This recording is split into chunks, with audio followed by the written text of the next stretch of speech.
పాత్రికేయ మిత్రులకు నమస్కారం.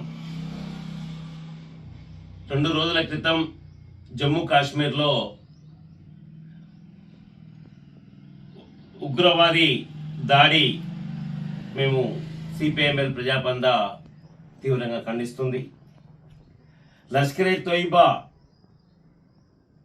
ఒక మృగంలాగా, అదే సమయంలో వీళ్ళు హిందువులా ముస్లింలా అని చెప్పేసి ఐడెంటిటీ కార్డు చూడడం కానీ ఇతర పద్ధతుల్లో కన్ఫర్మ్ చేసుకొని కాల్చివేయడం అనేది ఒక దుశ్చర్య అని చెప్పేసి మేము భావిస్తూ ఉన్నాం. ఏదైతే జమ్మూ కాశ్మీర్ తన ప్రతిపత్తిని, ప్రజా సమస్యల్ని అనేక సంవత్సరాలుగా అక్కడ ఆందోళనలు జరుగుతూ ఉన్నాయి. ఈ నేపథ్యంలో ఏదైతే ముఖ్యంగా మోడీ సర్కార్ అధికారంలోకి వచ్చిన తర్వాత అక్కడున్న భూముల్ని కార్పొరేట్లకు ఒప్పచెప్పడానికి, ఆ ప్రజల హక్కుల్ని కాలరాచివేసి 370 ఆర్టికల్ రద్దు చేసి ఆ రాష్ట్రాన్ని పూర్తి స్థాయిలో కేంద్ర పాలిత ప్రాంతంగా ప్రకటించే విధంగా తీసుకున్న రాజకీయ చర్య ఈరోజు నివురుగప్పి నిప్పులాగా ఉంది. అది ఇవాళ ఈ రూపంలో ముందుకొచ్చింది.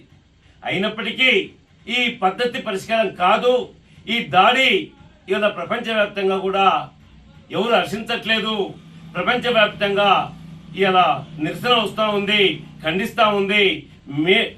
సిపిఎంఎల్ మాస్ లైన్ ప్రజాపంద పార్టీ కూడా మేము తీవ్రంగా ఖండిస్తూ ఆ కుటుంబాలకు ఇవాళ మేము సానుభూతిని తెలియజేయడమే కాదు, చనిపోయిన వారికి ₹1 కోటి ఇవ్వాలని, గాయపడ్డ వారికి 10 లక్షల రూపాయలు ఇస్తూ మంచి చికిత్స చేయించాలని చెప్పేసి మేము డిమాండ్ చేస్తూ ఉన్నాం.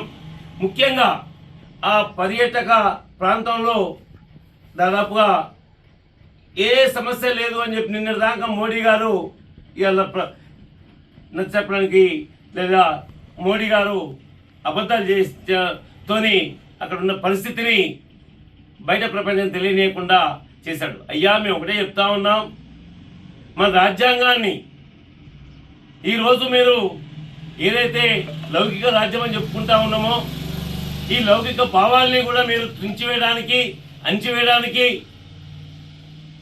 తీవ్ర ప్రయత్నాలు కొనసాగిస్తూ ఉన్నారు, చేస్తూ ఉన్నారు.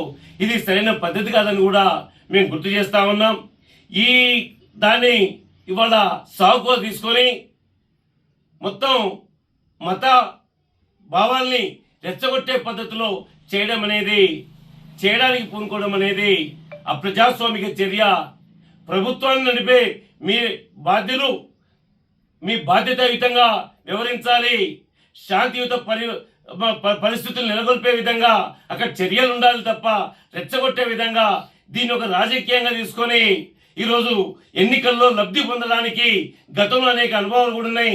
ఎందుకంటే ఈ దేశంలో నువ్వు ఇచ్చిన హామీలు, నిరుద్యోగ సమస్య పరిష్కారానికి ఏటా 2 కోట్లు, అట్లాగే 15 లక్షల రూపాయలు కుటుంబానికి ఇస్తానన్నారు, 15 లక్షల రూపాయలు గ్యాస్ ధర తగ్గిస్తానని చెప్పేసి 400 ఉన్న గ్యాస్ని 950 రూపాయలు చేసి ఈ సమస్యలన్నింటినీ కూడా కనుమరుగు చేయడానికి మొట్టమొదటి చర్యలు నేను ప్రోత్సహించే పద్ధతుల్లో చేయడానికి ప్రయత్నం చేస్తా ఉన్నావు, ప్రయత్నం చేసినావు. ఇప్పుడు అది కాకుండా ఈరోజు జమ్మూ కాశ్మీర్లో ఒక శాంతి పరిస్థితిని నెలకొల్పే విధంగా నీ వైఫల్యాలే దీనికి కారణమని కూడా చెప్తూ, ఏదైతే లష్కర్ తోయిబా తీవ్రవాదుల దాడిని సిపిఎం మరోసారి తీవ్రంగా ఖండిస్తుంది. వీరిని కఠినంగా శిక్షించాలని, అట్లాగే దీనిపైన సమగ్ర విచారణ జరపాలని కూడా మేము డిమాండ్ చేస్తా ఉన్నాం.